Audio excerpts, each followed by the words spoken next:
اے مومن، طہارت کی ابتدا آنکھوں سے ہوتی ہے۔ اے جوان، اپنی آنکھوں کو گناہوں سے آلودہ نہ کیا کرو۔ شب عاشور یہ آنکھیں شبیہ علم حضرت عباس بن جاتی ہیں۔ جس طرح علم کا احترام ہے، اسی طرح ان روتی ہوئی آنکھوں کا بھی احترام ہے جن سے جناب سیدہ اپنے رومال سے آنسوؤں کو جمع کرتی ہیں۔ آج ان آنکھوں پہ سیدہ کی دعا کا اثر ہے کہ تمہاری آنکھوں سے آنسو گر رہے ہیں۔ یہ نعمت گریا خدا نے کسی کو نہیں دی، صرف مکتب اہل بیت اور اہل بیت سے محبت کرنے والے، وہ چاہے کسی بھی مکتب سے ہو، اس کی آنکھوں سے آنسو ٹپکتے ہیں۔ لیکن جس پر یہ نعمت نہیں، اس کا دل قسی ہے، وہ روتے بھی نہیں ہیں غم امام حسین پر، نواز رسول پر رونے کی نعمت اور یہ برکت پروردگار عالم اگر خدا نے کسی کو دی ہے، صرف آپ کو عطا کی ہے۔ ان آنکھوں کا احترام ہے۔ فرمایا جس طرح علم کو نجس کرنا گناہ ہے کیونکہ اس کی نسبت بن جاتی ہے، کس سے نسبت؟ حضرت عباس سے نسبت بن جاتی ہے۔ شب عاشور جب حسین کی مجلس میں آتا ہے، تیری آنکھوں کی نسبت امام حسین سے ہو جاتی ہے، تیری آنکھوں کی نسبت سکینہ کے رونے سے ہو جاتی ہے۔ ہاں، فرمایا اپنے چہروں کو بکا کا چہرہ بنا۔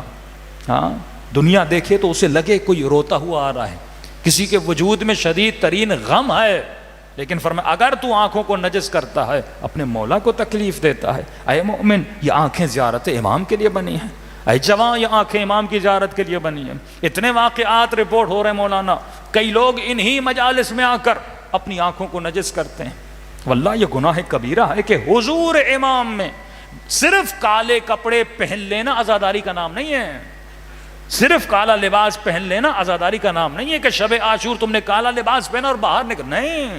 جب کالا لباس پہنتے ہو تو کچھ پابندیاں اپنے اوپر لاگو کرو کہ جب کالا لباس ہے پھر اس کالے لباس کی عزت بھی کرو، اس کا احترام بھی کرو۔ جب بدن پر امام حسین کی نسبت والا لباس ہے، کیونکہ دنیا مجھے نہیں جانتی، دنیا کالے لباس کو جانتی ہے۔ ایک جوان، دیکھیے لوگ اگر تہذیب نفس نہ ہو، ظاہر ہے سارا مجمع تو پڑھا لکھا نہیں ہے نا، کوئی طبقہ جاہل ہے، کوئی طبقہ عالم ہے، کوئی طبقہ متدین ہے، کوئی طبقہ متقی۔ جب یہ سارے مکس ہو جاتے ہیں پھر ہماری ذمہ داری ہے کہ جو جاہل طبقہ ہے اسے ہم سدھاریں۔ کبھی کبھی سختی بھی آپ کو کرنی پڑے گی تاکہ یہ جاہل طبقہ اس جہالت سے کیا ہو، بچ جائے۔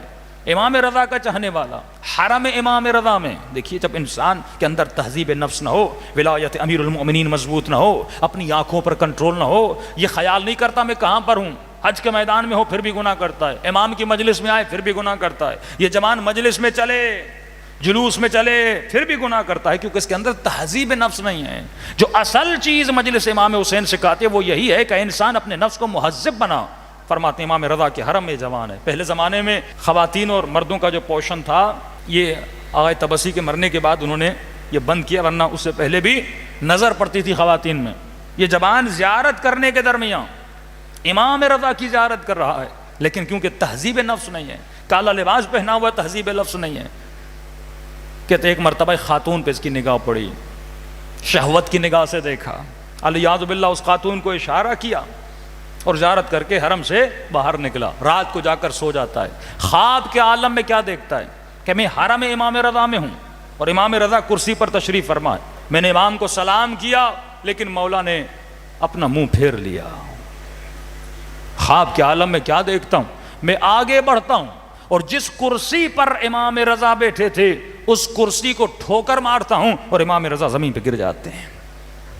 کیسا ایک مرتبہ آنکھیں کھولیں، روتا ہوا پریشانی کے عالم میں، چاہنے والا مولا کا، عاشق مولا، کہتا میں نے زندگی میں تصور نہیں کیا تھا کہ کبھی میں اپنے امام کی ایسی توہین کروں گا، تو میں نے خواب میں امام کی توہین کیوں کی؟ پریشانی کے عالم میں روتا ہوا 3-4 دن گزر گئے، رو رہا ہوں، ارے میں تو جہنمی بن گیا، ارے میں نے تو بڑا عجیب کام کر دیا، میں نے خواب کے عالم میں اپنے امام کی اتنی بڑی توہین کر دی۔ ایک مرتبہ بہت بڑے آیت اللہ سے جا کے ملے، قبلہ میری پریشانی کو دور کریے، میں نے عجیب سا خواب دیکھا ہے۔ کہ کیا دیکھا ہے؟ قبلہ خواب میں امام کو سلام کرتا ہوں لیکن کیا ہے، امام اپنا چہرہ پھیر لیتے ہیں، پھر میں آگے بڑھتا ہوں، جس کرسی پر میرا آقا بیٹھا ہوا تھا میں نے اس کرسی کو ٹھوکر ماری، امام رضا زمین پہ گر گئے۔ اس آیت اللہ نے کہا یہ بتا تو امام کی جب زیارت پہ گیا تھا تو نے کوئی خطا تو نہیں کی تھی، تو نے کوئی گناہ تو نہیں کیا تھا؟